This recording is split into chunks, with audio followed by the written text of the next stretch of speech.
आज हम बात करेंगे बच्चों इलेक्ट्रिक फील्ड क्या होती है। तो बच्चों आप सब इलेक्ट्रिक फोर्स के बारे में पढ़ चुके होंगे। आज जानेंगे इलेक्ट्रिक फील्ड क्या है और फील्ड कैलकुलेट करना है ड्यू टू पॉइंट चार्ज। तो बहुत ही सिंपल तरीका है, बहुत ही आसानी तरीके से मैं सिखाने वाला हूं। वीडियो को कहीं भी स्किप मत करना, अंत तक देखते रहना बेटा। एक एक स्टेप को, एक एक पॉइंट को बारीकी से समझना, तभी आपको इलेक्ट्रिक फील्ड का सच में कह लीजिए कि पिक्चराइज माइंड में क्लियर होगा। ठीक है, आइए शुरू करते हैं बिना किसी देरी के।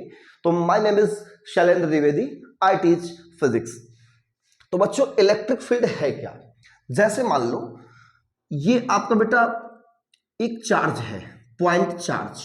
ठीक है, पॉइंट चार्ज एक छोटा सा चार्ज है, यहां पे है प्लस क्यू चार्ज। ठीक है, तो ये चार्ज की सराउंडिंग, इसके सराउंडिंग चारों तरफ क्या बन रही है? एक रीजन है, एक फील्ड है। इस फील्ड को हम लोग क्या कहेंगे? इलेक्ट्रिक फील्ड कहेंगे। क्यों इलेक्ट्रिक फील्ड कहेंगे? क्योंकि ये चार्ज के सराउंडिंग है और ये ऐसा चार्ज है जो किसी दूसरे चार्ज को रिपेल कर सकता है, अट्रैक्ट कर सकता है, ऐसा ये चार्ज है। तो ऐसे चार्ज को हम लोग कहते हैं सोर्स चार्ज। क्या कहते हैं? Source charge. ठीक है, तो इसके सराउंडिंग बनती है इलेक्ट्रिक फील्ड और उसी इलेक्ट्रिक फील्ड में हमने एक पॉइंट चूज किया P। ठीक है, मान लो ये पूरा इसका, ये पूरा बोर्ड है ना बेटा, इस चार्ज के सराउंडिंग ये जो पूरा बोर्ड है, ये पूरा बोर्ड इसका फील्ड है। मान लो ऐसे कि ये छोटा सा गुंडा है ना, इसके सराउंडिंग इसका अपना क्या है बेटा? एरिया है। इसमें कोई दूसरा गुंडा अगर आएगा गुंडाई करने के लिए तो आप लोग बर्दाश्त नहीं करोगे, मतलब कि ये गुंडा बर्दाश्त नहीं करेगा। आप लोग अपने आप को समझ लीजिए, अगर आपके समझ रहे हैं ना। तो उसी तरीके से अगर ये एक चार्ज है तो इसके सराउंडिंग में क्या है? इसकी अपनी फील्ड है। इस फील्ड में कोई दूसरा अगर चार्ज आएगा तो क्या होगा? ये इसको बर्दाश्त नहीं करेगा। क्या नहीं करेगा? बर्दाश्त नहीं करेगा। तो क्या करेगा? ये प्लस टेस्ट चार्ज है, इसे हम लोग कहते हैं टेस्ट चार्ज। तो ये इसको क्या करेगा? रिपेल करेगा, है ना। इसको ऐसे गोली मारेगा, ठीक है, ऐसे इसको ये ऐसे भगाने की कोशिश करेगा, मतलब रिपेल करेगा, इस डायरेक्शन में एक फोर्स अप्लाई करेगा F। क्लियर? तो ये रिपल्सन का फील करता है। ये किसका फील करता है? रिपल्सन का। तो ये अगर फील कर रहा है रिपल्सन का या अट्रैक्शन का, जो भी चार्ज हो, तो ऐसे फील्ड को इलेक्ट्रिक फील्ड कहेंगे। और इसकी हम लोग इंटेंसिटी कैलकुलेट करते हैं। क्या कैलकुलेट करते हैं? इंटेंसिटी, इस फील्ड की स्ट्रेंथ। तो स्ट्रेंथ निकालने की बात जब आती है, इंटेंसिटी अगर जब बात होगी निकालने की, तो E इक्वल टू हम लोग निकालते हैं, इसे हम E से डिनोट करेंगे, इलेक्ट्रिक फील्ड को E से या उसकी इंटेंसिटी को E से।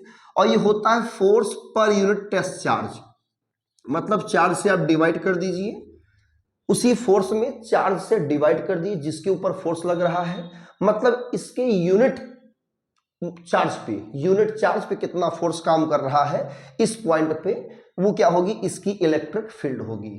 ठीक है, अब ये पॉइंट चार्ज की तरह भी बिहेव करता है। किसकी तरह बिहेव करता है? सोर्स चार्ज ही पॉइंट चार्ज की तरह बिहेव करता है। अगर आप इससे दूर जाएंगे तो इलेक्ट्रिक फील्ड क्या होती है? इसकी डिक्रीज करती जाती है, मतलब यहाँ फोर्स ज्यादा लगा रहा है, अगर ये यहाँ पे होता तो फोर्स कम लगता, और आगे जाए तो फोर्स कम लगेगा जरूर, अपोजिट रिपल्शन फील होगा, लेकिन अमाउंट में कम होगा। उस हिसाब से अगर देखें तो इसकी फील्ड जो है वेरी कर रही है डिस्टेंस के साथ में। अगर मैं इस डिस्टेंस को R कह दूं, क्या कह दूं? R, तो इनके बीच जो ये जो फोर्स लग रहा है, इसकी वैल्यू क्या हम निकाल सकते हैं? तो आप कहोगे कि यस सर, कूलम लॉ लगा करके हम इनके बीच फोर्स निकाल सकते हैं। तो K Q1 Q2 by R square होता है।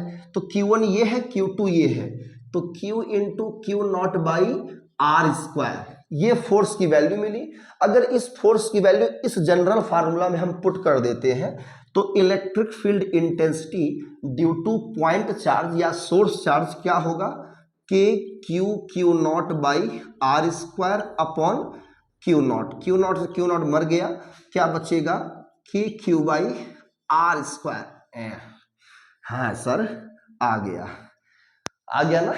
तो क्या आया, E equal to K Q by R square, ये है पॉइंट चार्ज के कारण इलेक्ट्रिक फील्ड कैलकुलेट करना। यहाँ E इनवर्सली प्रोपोर्शनल है किसके, 1 बाई, मतलब इनवर्सली प्रोपोर्शनल है आर स्क्वायर के।